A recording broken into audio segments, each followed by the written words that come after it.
We'll start the show in just a minute, but first, a word from our premier brand sponsor, Boom. My name is Richard Marshall.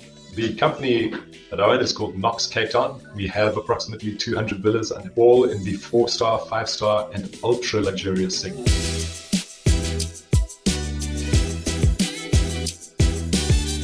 Most of the solutions in the industry were focused on managing a property, but not managing a business. And the thing that really stood out to me about Boom was that it gave us the ability as business owners to zoom out and take a 30,000-foot view of the business and look at how are my staff performing. We had a huge problem with guest communications post-arrival.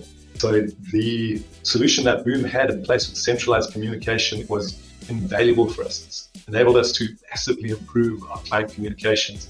When Boom informed me that their AI was up and running and ready for prime time, I was very skeptical, to be honest. Clients are very demanding clients. We deal in the premium end of the market. So I was nervous to give free rein to the AI. So we started with a very gradual approach towards AI, where initially everything was just done on a co-pilot basis, where to the point now where we've allowed it to handle our customer service inquiries on an autopilot basis. The feedback from property owners since we've moved across to Boom has been nothing but positive. Boom allows them to get the information that they need to feel comfortable that they know exactly what's happening in the property. So I'm a huge promoter of Boom, and I would certainly recommend it to all my friends and colleagues.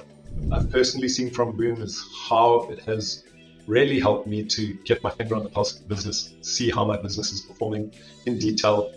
And I've seen what a big impact it's made, not only on our guest experience, but also on the staff experience. So I'd certainly recommend anyone taking a look.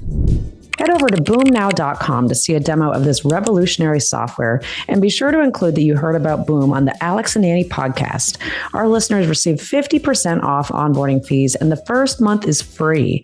Go to boomnow.com and see for yourself how AI is revolutionizing the future of property management systems. Hi, everyone, and welcome to the Alex and Annie podcast. This week, we're doing something a little different. Alex and I are currently heading to Italy for the Scale Italia 2024 conference, so while we couldn't record a new episode, we didn't want to leave you without something special. Yep. Today, we're re-airing one of our most popular episodes of the year, and we think it's one you'll love just as much the second time around. Thanks for your continued support, and we'll be back with a fresh episode next week. Enjoy the show. Welcome to Alex and Annie, the Real Women of Vacation Rentals. I'm Alex. And I'm Annie. And we are joined today by a whole group of incredible men that have been part of this industry for a very long time. We are calling them, and they are, the OGs of the Panhandle. And we're going to go around and let everybody introduce themselves. But Jim, do you want to start first? You're in the second tile there. Yeah, I got moved up. I'm Jim Olin. I'm the oldest one of this group by far. Definitely. Yeah. Thanks a lot, Paul. Moved to the Panhandle. I'm a native Floridian. So is my wife, kids. All the kids were born in Florida. Moved to the Panhandle in '89. And then started with Abbott Resorts in '92 and helped grow that one. We were going to go public, and then Resort Quest bought us instead. And I ended up running Resort Quest both as chief operating officer, then as president, then as CEO. Sold that off to Gaylord in end of '02. I did not have a non-compete, so within 6 months I had started up Sterling Resorts with several partners, including one that's on this call, Mr. Caron, who was my partner at the time with Sterling. And then we sold that in '08, Steve. It was '08. And since then, and even before we sold it, I've been doing M&A work in the industry since day one. I mean, at Abbott, we were buying companies. So my son and I own C2G Advisors, and we do M&A work now exclusively. So that's kind of it. I am on this claim to fame, hired 2 out of the 3 people that are on this call. The only one I didn't hire, I wouldn't. He's just not good enough. Well, I turned him down twice. So. You did. You actually did turn me down. Yeah, I know all these guys way too well. So with that, I guess maybe we go down to Steve, since you were automatically brought into this conversation here. So I also moved to I'm a Floridian, but did a stint flying airplanes for the Air Force in Japan, and moved from Japan to the Emerald Coast in '89 as well. And kept on flying, doing stuff for a few more years. I met Jim. He couldn't print, was really the big deal. He just couldn't print. So I came in and interviewed with him. And he said, look, I need my network fixed. You're probably going to have it fixed in 6 months. And then I probably won't need you anymore, but we'd love to have you. That was the interview basically. And I reminded him that he was entering into the black hole of technology. He was never coming out. And sure enough, that's what happened. And so Jim and I did the Abbott and the Resort Quest story together. We did take off, had the greatest summer ever, took time off as Resort Quest continued to pay us our full salaries, which was phenomenal. Yes. And then we started a company and they continued to pay us our full salaries when we took the unit, which was a great experience. And then we sold that, as Jim said, in 2008. I went off and did a series of startups in the VR Gateway and sold that to that became part of what was Vacation Roost, did some international wholesale for a while, made my escape to get out. As Jim's always said before, this is a cult. So you get out, but you always get pulled back in. Yep. As one of the partners at iTrip. And then, that was really there to take it to the next step as the founders wanted to exit. And that exit happened in 2019 with Inhabit. And then I ran that for another couple of years. And then last year I moved into the managing director of Vacation for Inhabit. So I'm actively still working in the game in the roll-up PE world. Nice. What about you, Lino? Yeah, so Lino Maldonado, actually Jim brought me into this business in 1996. Actually started me 4th of July weekend on the beach in 1996. I'm still a little pissed about that. Throw you right into the fire. Yeah.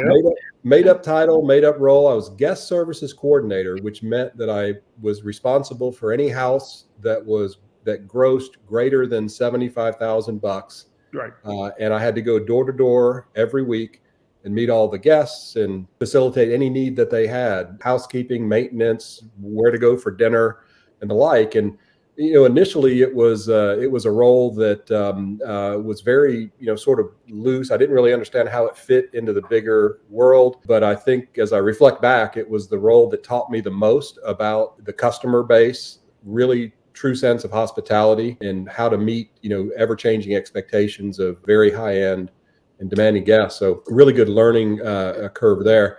And then went through the whole Abbott Resorts, roll up to Resort Quest, the Resort Quest sale to Gaylord. And then I came back with a group in 2007, June of 07. We bought Resort Quest back from Gaylord and really got back down to the basics with the business. We eliminated the entire corporate structure, and literally our C-suite was 5 people.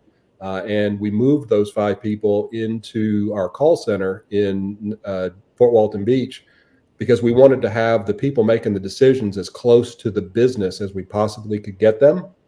And I wanted to be in the call center because I wanted to hear the phones ringing or not. And if not, why not? And be able to move very quickly on the business. Probably what taught me that the centralization of the business is really more of a problem than an opportunity. And I think you're seeing that play out in real time today with some other groups. You're welcome for that call center, by the way. Yeah, it's a nice call. It's a converted Walmart. I love it. And so one of these things doesn't belong. Yes. Paul. Yeah. That's I am not a native Floridian, so I'm from Tennessee originally, Paul Wohlford, but I got my start in the hotel business. I moved around the country with Hyatt hotels and eventually Renaissance hotels, and then in 1999 made the brilliant decision to go into the vacation rental space, leaving one owner of a great hotel where all the units match and are a lot of capital investment to go to 1,500 owners at Sandestin, where I started. I started last century as well, but more recently in the last century than my counterparts. I started in December of 99 at Sandestin and spent several years there, and then moved east over to Panama City Beach, where I joined a company called Resort Collection and grew that and worked here. And part of what we did several years ago, which some may know, is got in the call center business. And 3 years ago, we sold our vacation rental contracts, and I continued on in the call center world, growing and expanding our call center world to where we are today. And that's what I do today. And I've known these guys and learned from these guys for years. And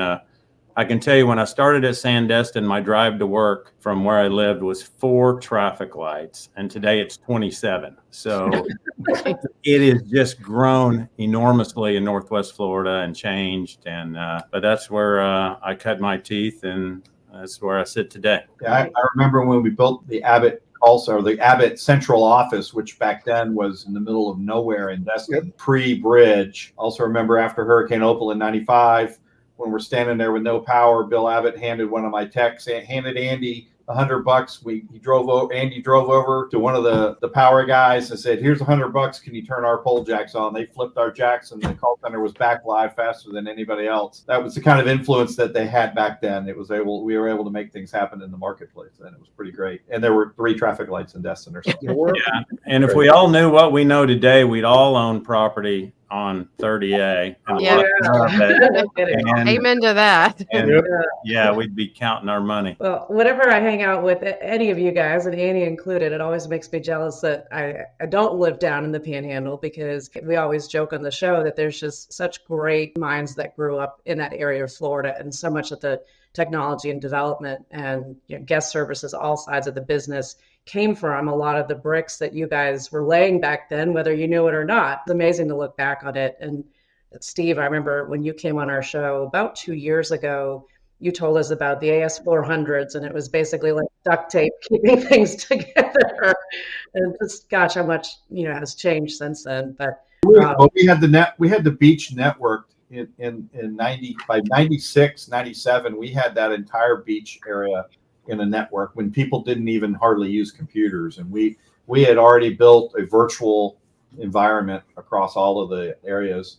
And I do recall I was with Joanne Saucier out on 30A, and we were turning up one of the locations, and one of the managers said, "Well, what do we do if the computer doesn't work?" And she's like, "You take their money and you give them a key." And they were like, "Oh, okay."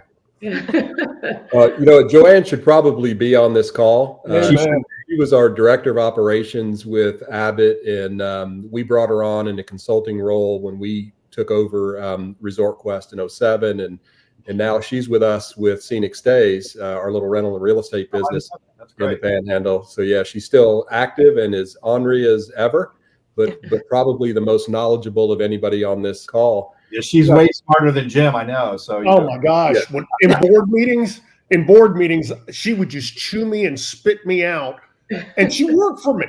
Her favorite comment was, "That's stupid," and I'm like, "Thank you."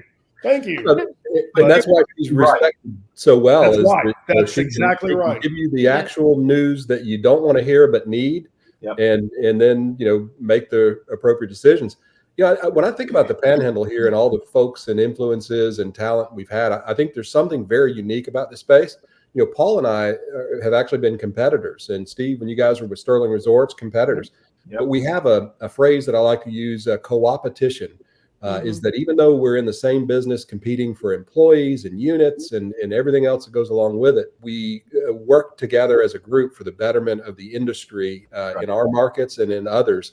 It's amazing as you travel to all these different government affairs, issues. It's the same small group that attends and tries to push things forward that it was 25 years ago. Right. Yeah. Scenic Stays is actually one of our customers these days. So we still work.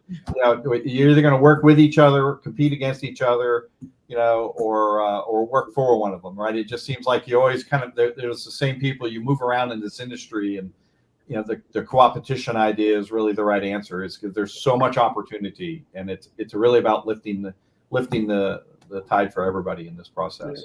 And that's really kind of where OPMA, the on-site property management, that's really where it was birthed. It was really frustrating that we all thought we had this secret that nobody else did, and we wouldn't share those secrets. And it was crazy to me that we didn't try to help each other get better and try to make the industry better. And we did that, and we continue to do it, but we're not rocket science. We don't have the answer to get to the moon. We have the answer to try to take care of people and make their vacation special and make their trip special. And that's what we all care about.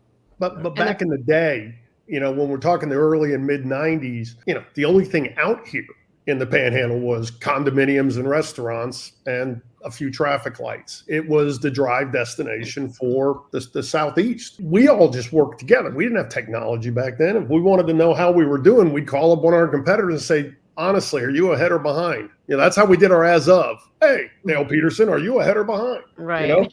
And we'd call, the restaurants would call and say, hey, does it look like it's going to be a good weekend? That's how we all had it back then. Steve set up the I don't know what you call VPN or whatever. When he did all that, it was like, wow.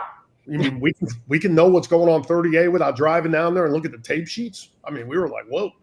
So it unlocked the whole world.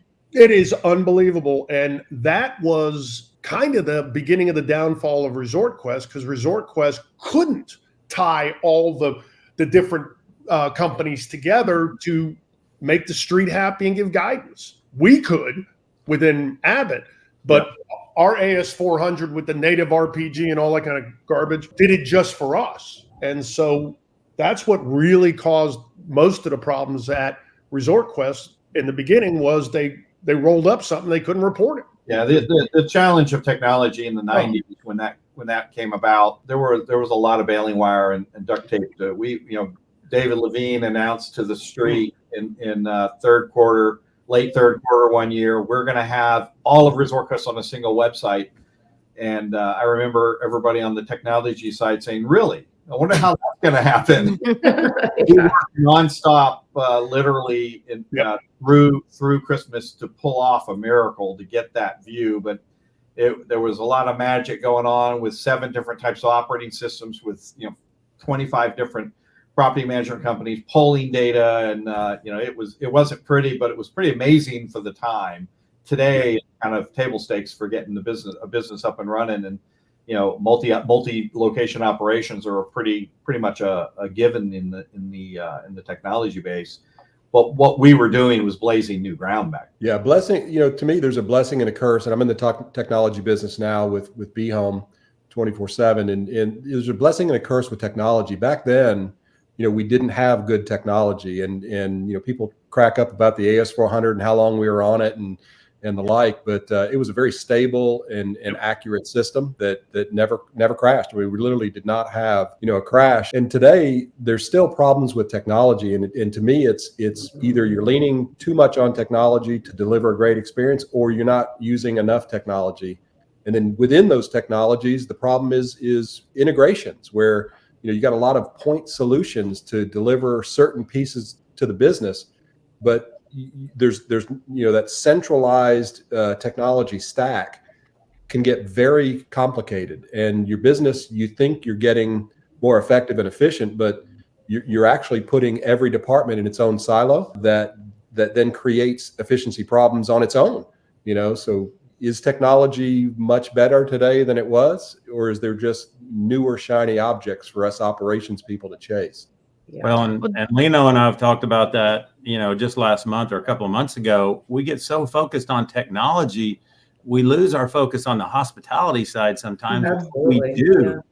And at the end of the day, we all try and remember that today is the first day of somebody's vacation, and they saved their money and they've focused on it and they planned for it, and they're here on the pool deck or at the beach to spend some money. And if we're so worried about technology, we got to remember to take care of those guests. And that gets lost sometimes when we get so technology focused. Like for Jim, since you've been around for longer than anybody on this call.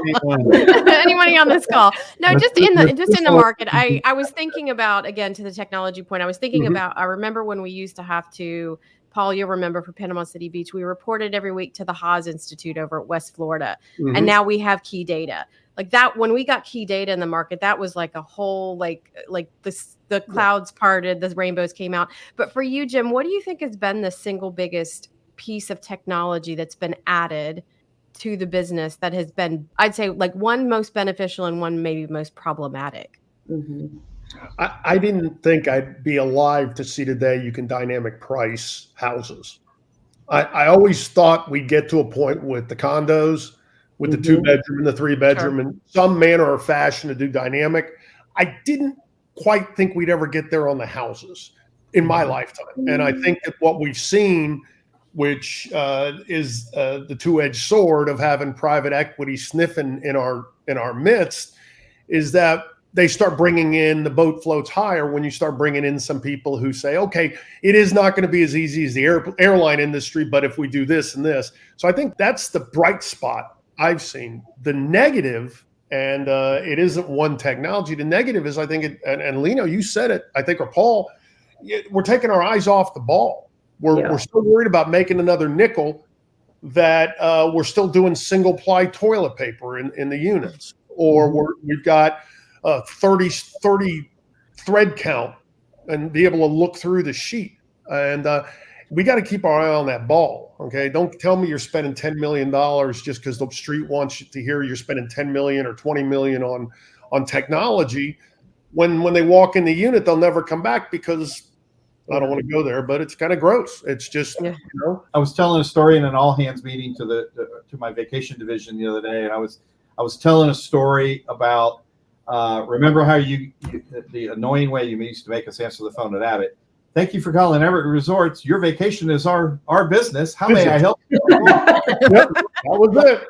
But in there, the subtle message to everybody was, your vacation is our business. And you know, in the world I'm in today, you know, we're servicing vacation rental businesses, short-term rental businesses. The way I relate it to them is, you know, your vacation business is our business.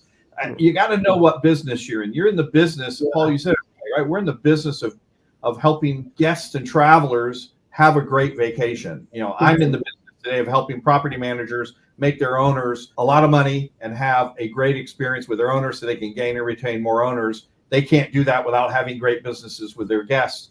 We have to know the business we're in. And I think when we lose sight of that, and technology can enable it, and if you apply the right technology and the sufficient technology, but you have to have a focus on, how does this business work?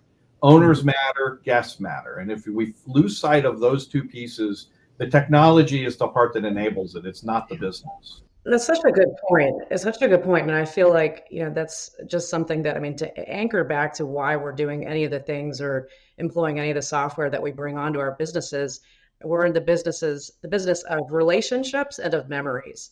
And at the end of the day, I mean, things that can make the business easier for us, that's great. But what we have seen in the more recent years is, you know, these more boutique style, smaller rental companies, that they're doing hospitality, memory making exceptionally well, and doing it to a level that, you know, a huge company like Sterling or Resort Quest, like that just would have been very hard to do at that level of scale. But just, you know, kind of on that topic, would like to get, you know, anybody's thoughts on how do you take that curated experience, and how can companies be able to scale that to create those memories and really impactful stays? Let me throw one thing in, and then I don't want to dominate, but circle back to what Lino said, because early on, because it was we threw him in. Joanne was the one that came up with it. I wish I could take credit, but when I went to Joanne and said, I met this guy, no brainer, we got to hire him. She's the one that said this new phenomenon called detached houses, which were not huge at the time. They were growing, and $75,000 in the mid 90s was pretty good. These houses, what are they doing now? You know, 300, 400 more. Well, we wanted more of them. Lino had to meet every owner every time they were in town. He climbed underneath the buildings, because they're all on stilts, and cleaned up the rubbish that gets caught under there before the guests arrived. He talked to the guests, and guess what? We didn't lose one unit. That's an example. And I'm not saying, but those boutique places, they can do that. Yeah. You know? And I'm not saying you got to do it at every place, but there's some basic things you can do in a unit, every unit, to make it hospitable. Okay. Like I named two, you know, nice sheets and toilet paper. The boutique guys can focus on meeting guests at the unit is a fabulous thing to do. It takes a lot of money and a lot of effort, but it is a game changer. And we lose sight of that. And we do. You know, guests, we always used to say here at Resort Collection, our guests leave with two things. They leave with a memory and a folio. And if that memory is more important than the folio, they'll come back. If that folio is more important to them and gets more focused than the memories, they're not coming back. They're going somewhere else. Yeah.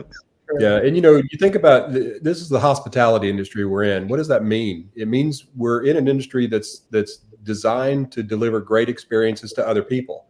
And there's 1,000 things on a daily basis that you can, you know, turn to from that perspective. But there's a reason that local wins. You know, there's our scenic stays business, we've doubled every single year, and we're on a trajectory to continue that, into the future. And we're up against some pretty big names. Some of our old former colleagues are still in the game, and we win most of those discussions because I think as you aggregate these companies, you think you need to centralize more and more of the business. And the reality is you're pulling too much resource away from where it matters most. And that's in front of the owners and the guests. And so, it isn't, as Paul said, it's not rocket science. It's basic hospitality stuff. And I hate to hear the most recent Vacasa layoffs, another 320. I would argue that they are probably still way too top heavy. There's not enough resource going to where it matters most, and that's in front of the owners and the guests to do the things that these other three guys have really outlined. But it takes a concerted effort and focus to deliver on hospitality. That's the business they're in, and you can't run this business off of spreadsheets from a central location. You got to be close to the business on a day-to-day basis, and you're not competing with other large brands. Annie, I know you're with a great brand today, but at the end of the day, when I walk into meetings competing for a building or a thing, Marriott's not sitting in that room against me. I'm against Genie Daily and Sterling and Southern Resorts and V-Trips and all these others that can all make decisions instantly. And so if I walk in as Wyndham or Vacasa and I've got to take my notes from that meeting back to this big corporate juggernaut to get 6 different approvals to move anything forward, I'm going to lose every single time. So I actually think being a local operations company is the perfect spot in this day and time to be in. Yeah, I think so I have a question on that, actually, related to investment. So one of the things that, Vacasa is an example, they had to kind of angle or pitch themselves as a technology company, because I think technology is sexy and that's where people want to invest their money, and that's what Wall Street wants to put their attention towards. So how does a company in hospitality, in our space, in vacation rentals, attract that money and potentially go public in a way that they don't have to compromise the core of the business, the hospitality, because it feels like that's what ultimately has to happen to compete at that level? I'll just make one quick comment and then I'll turn it over. The reason I didn't make the turn with Vacasa when we sold to them in really fall of 2019 is that what we were building was a hospitality company. Again, very small C-suite, very small middle management, and lots of resource in the field to support owners and guests in our company culture. And I did not see that business model with Vacasa. And so I was like, look, you can't scale what you're trying to do in this industry for investment and for the other, components of whether it be technology or anything else. If you're not going to be in the hospitality business, I'm not interested, in being in that group. And so that's why specifically I made that decision. Nobody who has aggregated companies has really got that basic premise right yet. And so I think that's why, iTrips, has done so extremely well. PMI, Casa Go, some of these franchise models are doing great because they're localizing the operations. That's exactly right. And centralizing the headaches, Yeah. Exactly. I remember when they first started and Jim was telling me about him, he was involved with some of the early parts. And I was like, there's no way that's going to work because it's, and as I became a partner in the company years ago, and Steve Presley said, "What do you think now?" And I was like, "Well, it's a pretty brilliant strategy because it's exactly what you just said, Lino. It really is a diversified investment. These are investors in the business, and they have a stake, and they're local. So you get the local, and then you roll up the parts that matter, the parts that you can, but you don't over control it from a central location." And it's kind of a perfect blend. There's a balance there, and you have to make sure that everybody's winning along the way. But I think it's a model that can work in scale, and it's working with 108 franchisees and 130 markets for iTrip. Casa Go's got scale that's similar. It's a model that works because it keeps ownership local. It keeps that there, but you can roll up some pieces of the technology that drive some of the business that doesn't overburden it on an individual company in one location. It's hard to have that scale. So you get the eyes of the big players out there, but you get the boutique care at the local level. I think it's a model that works. I'm a believer in it. I'm an investor in it, so I'm a believer in it for that reason. well, but it definitely works. It does work. And watching what you're doing and watching what companies, I deal with Stoic Lane and Real Joy, some of these guys that have this big halo brand out there, but they keep the local guys local and let them do what they do and just are there for support. The money's not chasing hospitality, that's for sure. So those guys, let them operate at the local level and give them the support. And that's, to me, that's what works. Maybe our industry's not cut out to have 50 public companies all doing it. This may be something, there's other ways to exit. And it may be that it's certain companies that fit a certain model, but you got to remember, we're not the ones that are dictating how we even look. And I feel for the guys at Vacasa right now. My personal, some of them are my good friends. I know what it's like. I know what it's like looking at a 26-year-old dweeb from Smith Barney, and he's telling me he's going to put me at a strong sell because I'm not going to hit my 1 penny off this week. A quick story, real quick. When I first took over Resort Quest as CEO, we had all of the stock people that were following us, the equity guys, all came into town. I think, Lino, you helped show them around, and Ed Seymour, who was my CAO at the time. And we had them all on the balcony at Tides at Topsail, top floor, the spine units, the 3-bedroom units at Tides. And we had them all out on the balcony. There was like 20 of them. And we were going through the spiel about, it's a beautiful unit. And one guy raised his hand and said, how do you keep from these things getting trashed during spring break? And Ed said, well, the rules here are 26 years of age and above, or you got to be married. And there was this dead silence. Deafening dead silence. And you know what the guy said back? I guess none of us can stay with you. Right. And those are the ones that are dictating making the decisions.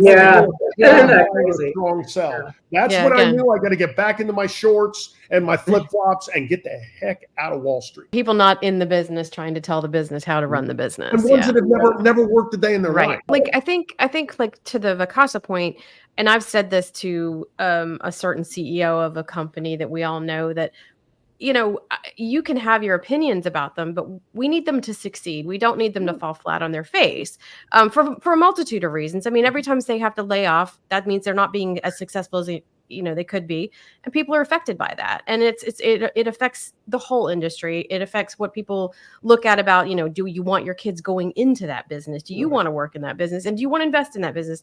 All the things. So I feel like we want to cheer them on. But to your point, Jim, I think it's a good thing to say, like, do we belong in the public space? Probably not, just because we're so unique from market to market. Just to think of the Panhandle alone, from one stretch of Panama City Beach to the other is different. And then you start putting in all the little beaches on Long 30A. Those are all completely different markets, every 200 yards. So it's hard to manage. But I think, what does success look like for a large scale company? Paul, you mentioned a couple like Stoic Lane. I mean, again, they're doing a great job, Real Joy, keeping that boots on the ground, like look and feel. And Alex and I talk about this all the time, that I don't have a problem with people coming in and trying to like optimize operations at a high level where it's going to be a cost savings. But if you start to lose, Sterling Resorts had a really great footprint on Panama City Beach. And when they went away as Sterling Resorts, that was a big hit, not just to the business, but to the destination, because they were so involved and so engaged, and they were a standout operator, and that just completely went away. And I think that, the more that happens, the more these beaches lose kind of their luster and their lure of being a destination. So I don't know what the answer is, but there's a lot more questions than there are answers. It seems like Vacasa is trying to, we haven't seen them shift. They've had a number of layoffs, right? I think they're understanding that the technology can't be their lead. Right. Yeah. I think they understand that, and I think it's take time. It's going to shift over time. I think they've been shifting. I think they've been more competitive. I think they've been more locally focused, and I think that they're seeing where they want to go. I think it's going to take them time to get there because the structure is what it is. But I still think when you have a local owner operator, and I think that's the challenge, you can get great general managers, but they're general managers, and a lot of them work really hard, but the decisions don't get made 100% there. And when you have a local owner operator, the decisions are made. You can compete. You also show up at dinner. You show up at local meetings for other things. your owners are investors and owners of your units, and there's that local flair that's needed. And so it's hard at the public level for that to occur for a property management. We'll be back in just a minute after a word from our premier brand sponsor, OwnerPoint. Hey everyone, we're super excited to introduce you to OwnerPoint, the ultimate platform designed to help property managers grow their portfolios by attracting new homeowners. OwnerPoint isn't just another CRM. It gives you access to targeted lists of potential homeowners and the tools to create powerful marketing campaigns that reach the right audience. That's right. If you're looking to expand your business, OwnerPoint makes it easy to identify and nurture leads. You can craft custom marketing campaigns to attract new property owners and track those leads every step of the way. With OwnerPoint's CRM, you can set up automated nurture campaigns designed to build relationships and increase conversions. It's all about making it easier to turn leads into clients, so you can focus on growing your portfolio without missing a beat. If your goal is to scale up and attract new homeowners, OwnerPoint gives you the tools to do just that, while keeping everything organized in one place. Ready to start growing your inventory and bringing in new properties? Head over to ownerpoint.io/Alex and Annie to see how they can help your business thrive. That's ownerpoint.io/Alex-and-Annie, where you can turn leads into long-term relationships and grow your property management business. Now back to the show. Through acquisition, the guys that have been successful leave their egos at the door. They really do rely on the local guys. And sometimes through acquisition comes inflated ego. We're spending the money. We've got the money. Therefore, we know what's best. And that's not true. You got to be there. I preach and we preach here that the inverted pyramid, where if you're really the senior leadership, you're at the bottom of that pyramid. It's upside down and you're supporting those layers within your company and those guys with the boots on the ground. They make the best decisions. They're in the fields they know, but the guys successful at it leave their egos at the door and will continue to. And that to me is what makes them successul. Yeah, it's great. Paul and I was kind of leaning in that direction. Annie, I agree with what you said about, Vacasa. We need them to succeed as an industry. We're all really pulling for them. Yeah. But hospitality, you can't fake. Okay. It's got to be authentic at every level, whether it's your technology or whether it's your operating model or whether it's your local, folks. But, I point to a couple of things. When I left Wyndham, I handed the keys to my boss to hand over to Vacasa, a fully functioning, highly profitable, really good, hospitality culture.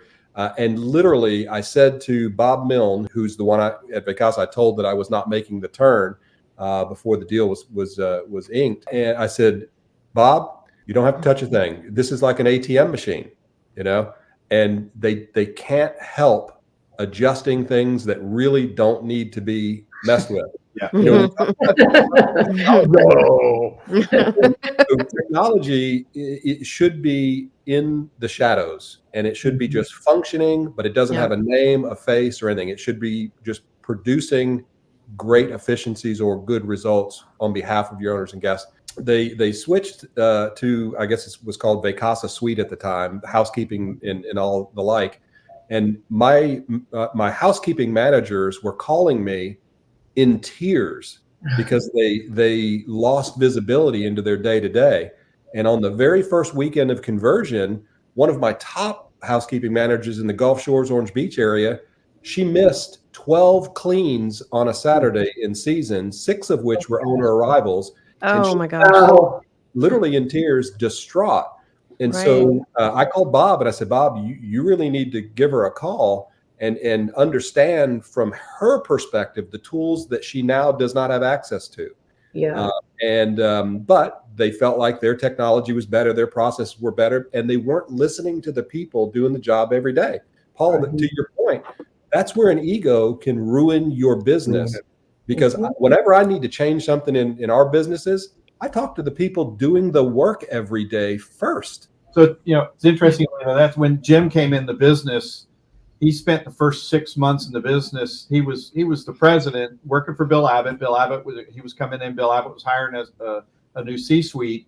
And Jim cleaned units, got fired by Dot out at. He did. Miss Dot fired me. That mainsail. She fired me from fitted sheet folding. I couldn't fold them up and make them look good. Not She easy. said, you're off this line. Go work in the Terry's. Who can fill the fitted sheet though? Really? Come on. This is a true story. Oh my goodness. That Lino was talking about, when we built the underlying parts to that was done by housekeeping, executive housekeepers, and it was us in the field sitting with the maintenance and the housekeeping teams, building the tools that would become those reports that ultimately you were using. That was done at a grassroots level to build up to say, how do you run the business? So you're spot on, and it's when you understand the nature of the business because you've done it. It's the same with software people that are writing software. I remember when we took over, when I took over as CIO, and I walked out to the First Resort folks, and I asked them, how many people, what business are you in? And, well, I'm a customer service, I'm a this. And I reminded them they're all in the hospitality business. And many of those people are writing front desk check-in software and have never checked into a unit, much less stood next to somebody. Yeah. Oh, well, yeah. And that's how we got V12, which was actually version 12 at one point, but there were like 7 version 12s. Right. That's such a long time ago. Oh my gosh. I was there. I literally will remember V12 and Tom Letty giving the presentation in Basalt, Colorado. Couldn't breathe for 2 days, man. But we built tools that were collaborative with front desk people. We built tools that were collaborative with housekeeping managers. Those tools matter, and it has to function. And it has to function perfectly on a back-to-back turn weekend. Right? It can't fail. 12 unclean units is a disaster. That's a disaster. Yeah. 12 owners. Taking that all into consideration, and I think we're all on the same page that the local operators have a better chance of winning right now. One topic that's come up a lot, I would say probably in the last 5 years, has been the standardization and the professionalism of the industry, and who's going to tackle it. And when Marriott Homes and Villas came in, there was attention there. The franchise model has had attention to it as well. But it's a very hard thing to do because there's just no way an operator in Myrtle Beach is going to operate the exact same way in Denver, Colorado. So how do you feel that we can ever get to that point? Should we even bother trying to get to that point? What can be standardized versus what do we need to maybe communicate better as a brand of what vacation rentals are, that we are a mixed bag? I think it's a great question, but Jim, sort of hit on the things we can do, right? Think about thread counts, think about, quality, of toilet papers and disposables and the like. When we rolled out, Jim, the platinum, gold, silver, bronze back in the early 2000s, there's about 15 funny stories I could give you. Our system, Steve set it up so that, let's say Lino gave somebody a gold and the same unit next door is a platinum. The platinum will get more bookings because we tell the computer that they're not getting any. Right. Yeah. It was great to compete against that, I tell you. But, hey, I don't blame you because it's such a subjective model, right? Because a platinum in Destin at Sun Destin is different than a platinum in Destin at Emerald Towers, which is right next door, by the way. Yep. Yeah. And so it's different again to a house in the Outer Banks, right? Yeah, and start taking that across the country. You can't standardize on a thing like that. It's got to be something based in reality, and the quality of the supplies and the like can really matter. I don't know that it's as necessary anymore because you're able to yield manage and really get, the better units are going to perform better because they're getting a higher rate versus trying to tell a customer that the platinum that you stayed in Telluride is going to be the same as the platinum you get in Panama City. I think that's the wrong way. Not apples to apples for sure. Yeah. But I think what Marriott has come in and done, it's about having a service attitude. Part of that agreement, that onerous agreement that we worked through, and we're partners, and they've been a great partner on us. And I think one of the things that put a focus on, though, is about service standards and expectations that their customers expect and living to that. So I think it's about enforcing not a gold, platinum, bronze level of a unit. I think it's really about standardizing on quality of product in the unit that the guests experience, about guest experience and attitude towards the business on how you approach it. And it has to be a service level. And I think, Paul, you're right. It's that inverted pyramid that works. If you have that as your service standard, and we standardize that of when you stay in a short-term rental, you're going to get a service level that's second to none. That's a standard that we can apply across the industry. And you guys all know, I mean, in a lot of cases, some of your best reviews and best clients or guests come from when things go wrong, because you have that opportunity to fix it for them. So it's like, really taking that at the core of the hospitality, the guest experience, and having that just sense of, being creative on how you're going to fix a problem. Problem solving in general is part of our industry and goes a long way. So it doesn't have to be everything in a box and it's exactly the same way. Well, you bring up, Alex, that's a good point, because, Marriott's a great company and standardization belongs there. But, when Marriott bought the company I worked with out in the desert, Renaissance Hotels, if you had a challenge with a guest, if you want to know what the answer was, it was in a binder on the shelf behind you. So that's a little too far. And that's why I got into the VR space. Is you touch on a great point that all our guests have these individual problems. We have to attack them individually. Yeah. And it's very important that guest satisfaction, because the other thing that's changed that we're not talking about is our guest expectations have changed dramatically. If you overcook a cheeseburger, they want a week free in a 4-bedroom home. Well, that's reasonable. What are you talking about? Paul, you're the only one that overcooks it. You're absolutely the only one. We all know I'm looking through Paul next time. Yeah. Right. But our guest expectations have changed dramatically. And I don't want to throw out the word entitlement, but many of these guests show up with a chip on their shoulder, ready to get something for free. And back 20 years ago, or even to Jim's point, when he was around 50 years ago, it's different now. It's a different animal. We deal with different problems, and these problems get escalated very highly, very quickly, where they used to be much more reasonable problems we dealt with reasonable people. And I think social media has changed that. Social media has allowed that instantaneous, get it out to the masses kind of mentality. We can standardize a few things. Yeah. I don't agree with the whole idea of pure standardization, because that's one of the niches. That's why my wife and I travel. We want to see different things at different places. I don't want everything black and white and vanilla. But one is, I think it's ridiculous that every state in the United States has a different set of rules that they keep changing for our industry. Agreed. Yeah. Okay. Yeah, I understand.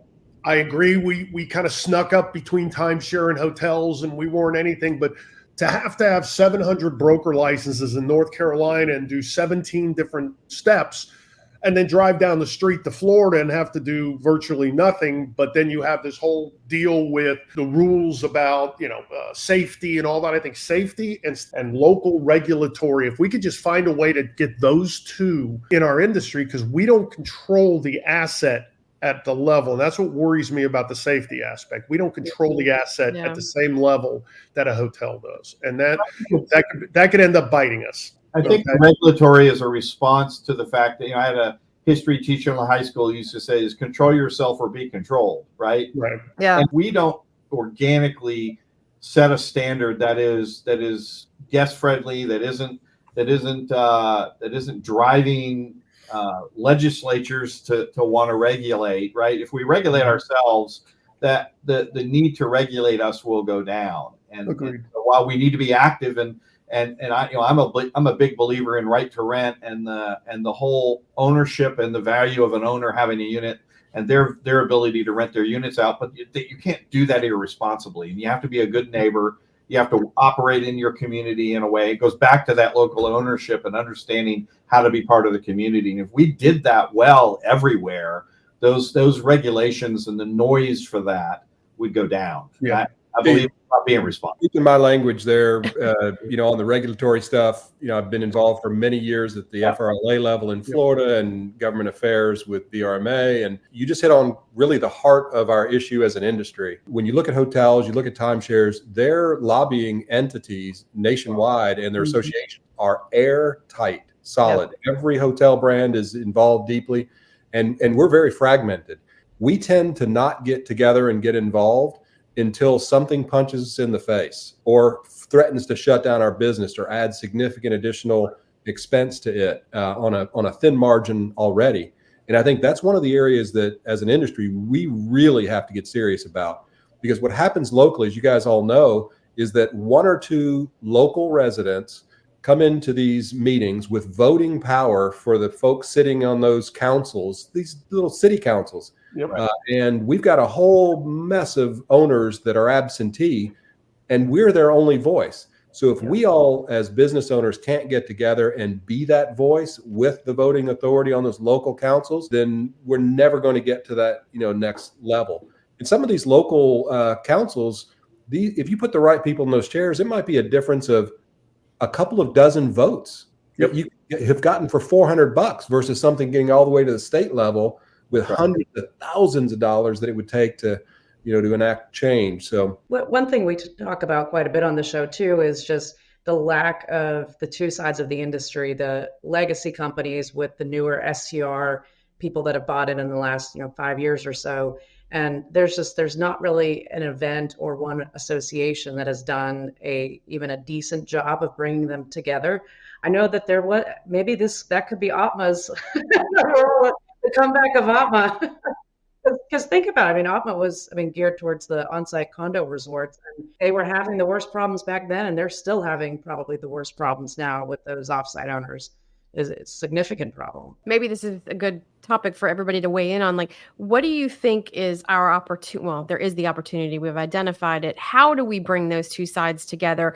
One thing that Alex and I've done a couple of panels since the beginning of the year, and one of them in particular was women in the STR space. And overwhelmingly, there was 200 plus people on this particular session that we were in that they didn't know where to go to get information. VRMA is not reaching them, and there's not an association on the STR side. And again, I bring it up often. If you look at the pie that we as the professional side occupy, it's very much outweighed by these STR, these individuals, these smaller groups who, again, if they don't have access to information and they don't know what they're doing, they're all making it up as they go along, which we know can be bad, can be good. Sometimes they're creating new innovative ways to do stuff, but a lot of times they're just creating more problem if they just had the information and had access and had education. So how do we as the professional side open up and invite them in and make them understand that, like, again, together we can prevent some of these things that are frustrating all of us? That's a good question. I think there's a number of us that have influence over large numbers of companies and or locations, and the extent that we should put our money where our mouth is, and we should participate, right? And I think we can all get busy sometimes, and we forget that what you're talking about is super, super important. So I think there are some organizations out there, particularly on the advocacy side, that I think we should support. I think that's one step. I think that could be, I think we should have a consortia of some of the larger players out there talking regularly, not to collude and to set pricing, but to set standards and to set standards of practice. And we can't hold everything to ourselves. I think there's a lot of experience, there's a lot of best practice that if we shared that and there was a forum to share that, it would lift the industry up, and new operators that are coming in wouldn't make up new things that are tried and true, and rather put their energy into things that are, don't make the mistakes I've made, find some new areas to blaze new ground, right? Don't make the same mistakes over and over again. And that's a critical piece. I wish our associations that are out there would step into that, but for whatever reason, I think usually it's just bureaucratic roadblocks that keep us from getting there. And I think we have to put some egos aside and build that up. Sure. Yeah, one of the series that I really have enjoyed is Brooke Fouts put together top mistakes in the industry. He just recently did one about the property the rental management agreements, and get some sharing of those kind of things. That's a great first step, and maybe he's the vehicle, or if we can all help proliferate some of those things that he's working on, because that's exactly what he's trying to do, is bring the industry together. Let's not to start an association. I think we should start there. Yeah, we've talked about that actually. We thought about it. Have you guys ever gone to an ARTA convention? Oh yeah. No, I know of them. Yeah. ARTA's got their act so together. Now, I haven't been in a while, but it's the timeshare industry, American Resort Development Association. And let me tell you something. That's a group that is about as competitive and bloodthirsty as you will get in any industry. And everything is sales and closings and financing. But you go to an ARTA convention and you feel like it's one gigantic happy family. Yeah. And they're sharing data, hard data, not just garbage. The whole time you're there, you're learning. Now, they started a little different than us, but they go through a lot of the same things, okay? And we're mature enough that we should have an ARTA at that level. I mean, I love going to ARTA conventions because I learned more there than I did at any other one I ever went to, any other convention, anything. No, when Jim started that, I thought he was referencing AARP since he's I'm going to the only one that's a member. He's a spokesman. Yep. I am not a member of AARP, but I am on Medicare. I made it. You said that those conferences are so good. What's different as far as the content there? I mean, are they talking more also about hospitality, something that we've talked a lot about today? Well, the timeshare industry is so weird, Alec. They talk a lot about the financing part because that's where they make their most money. But the convention itself is everybody walks in. The attitude in the room is, let's figure out how to make ourselves better as an industry. Let's talk about the problem, the pain points. They still hate each other when they get out in the real world and start beating each other up, but they have their own set. What hurts me is our industry hasn't gotten, and I'm not bashing Verma. I never went to Verma until I started doing the M&A. We just didn't go. We were so big. We were kind of having to forge it ourselves. But I mean, the conference I've been to have been great. The data conference to me has always been one that I walk away with a bunch of stuff. Okay. Because we venture so far out of data at those meetings that are so good, and a ton of hallway knowledge too, which is good. In the old days, the software, I know the First Resort Forum, it goes way back in that used to be at the Aspen Institute. You know, there was an attempt to educate. And so back then they had a 45% market share of software. And I think a lot of the software companies out there today, some of the bigger ones, are doing shows still. You know, Streamline has one. iTrip does one. It's a very collaborative event.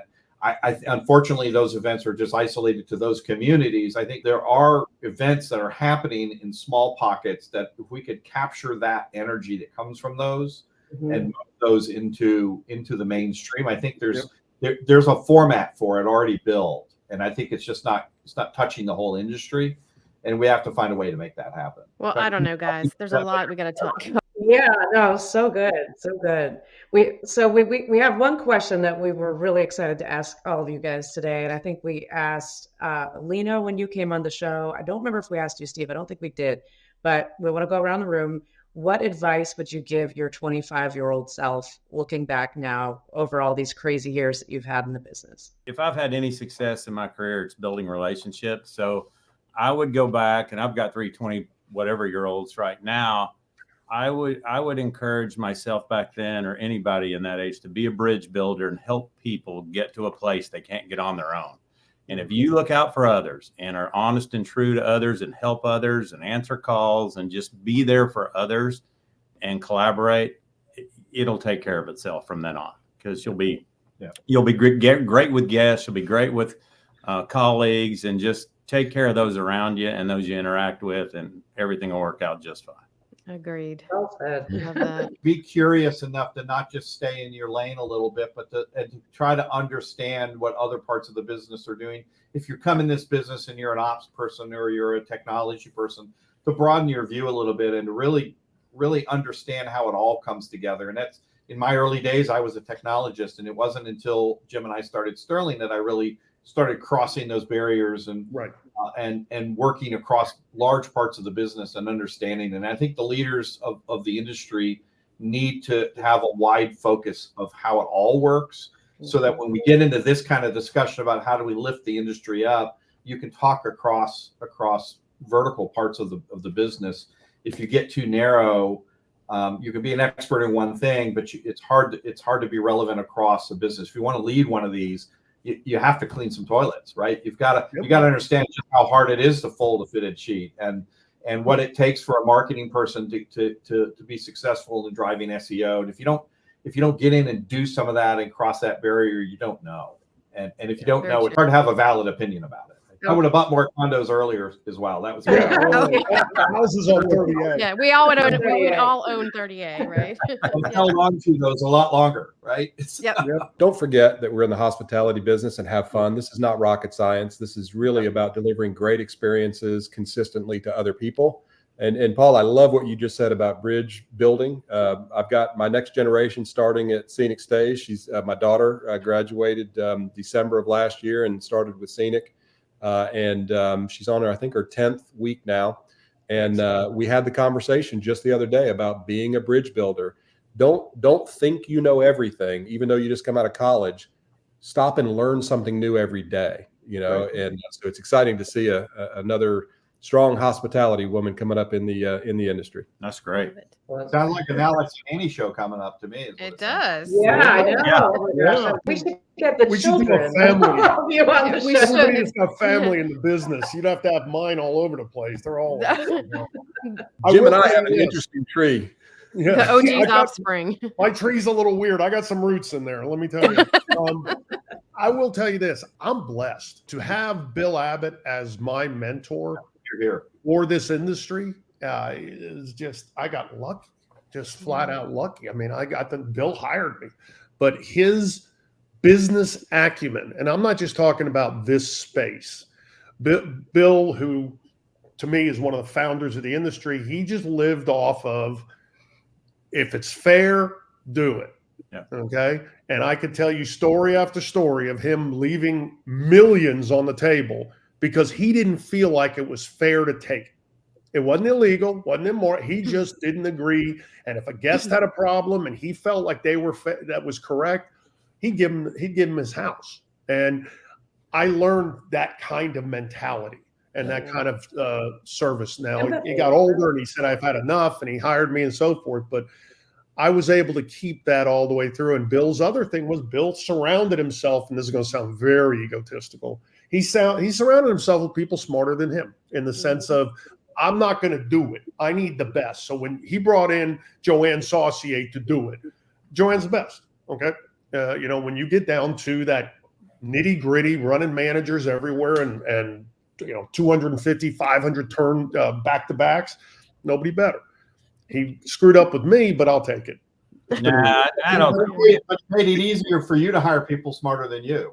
Yes. Yeah. Except you, Steve. I was being nice. Lino, yes. You, nah.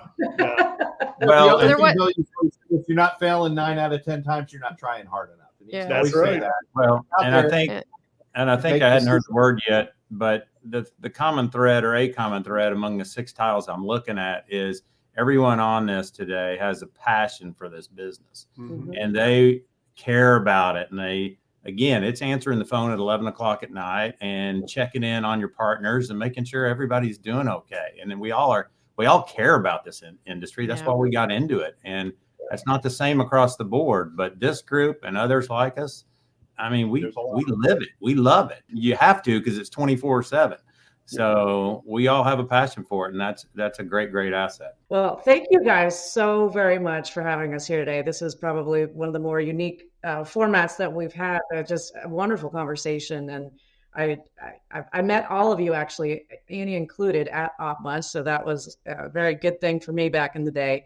But just grateful for all of you and what you do for the industry and for joining us. And I know our listeners are going to really get a lot from what you shared today. Thank you. You guys, we appreciate all you do. Yep. What you guys are doing is phenomenal. So outstanding, girl. Thank you for supporting us, and we will have you back for OG's Part 2 later this year. OG's Part 2, that's right. Perfect. It's a series. We'll put everybody's contact information so I have it go around the room right now. So if anybody wants to reach out to any of these 4 gentlemen, just go to the show notes. In the meantime, if you want to reach out to Annie and I, you can go to alexandanniepodcast.com. And until next time, thanks for tuning in, everyone.